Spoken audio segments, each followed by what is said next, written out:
30 তারিখে সংসদ এলাকায় মধ্যে আমাকে প্রকাশ্যে জঙ্গি এমপি বলে অপবাদ দেওয়া হয়। আসসালামু আলাইকুম ওয়া রাহমাতুল্লাহি ওয়া বারাকাতুহু।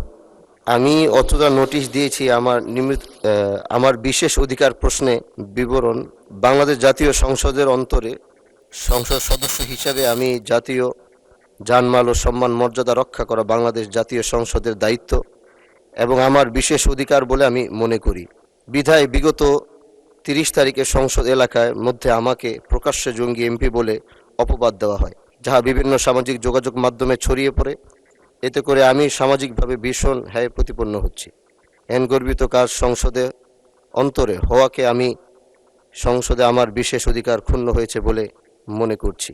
মাননীয় স্পিকার, আসলে আমি এভাবে এখানে দাঁড়াতাম না, শুধু দাঁড়িয়েছি শুধু আমার নিজস্ব ব্যক্তিগত কারণে নয়।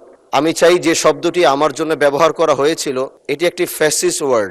এগুলো গত 17 বছর ব্যবহার করা হয়েছে, আর এগুলো ব্যবহার করে ভালো মানুষকে, দাড়িওয়ালা টুপিওয়ালা মানুষকে বিভিন্ন অপবাদ দিয়ে বিভিন্নভাবে তারা হ্যায় প্রতিপন্ন করেছে।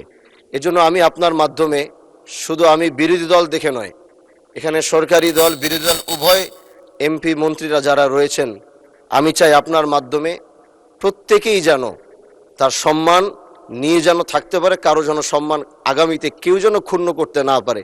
এজন্য আপনার কাছে আমি বিনীত অনুরোধ জানাচ্ছি। ধন্যবাদ মাননীয় সদস্য। মাননীয় সদস্যের বিশেষ অধিকারের প্রশ্নটি উত্থাপিত হলো। মাননীয় সদস্যবৃন্দ, কার্যপ্রণালী বিধির 169 বিধি অনুযায়ী মাননীয় সদস্যের বিশেষ অধিকারের প্রশ্নটি পরীক্ষা করা, তদন্ত করা এবং রিপোর্ট দানের জন্য বিশেষ অধিকার সম্পর্কিত স্থায়ী কমিটিতে প্রেরণ করা হলো।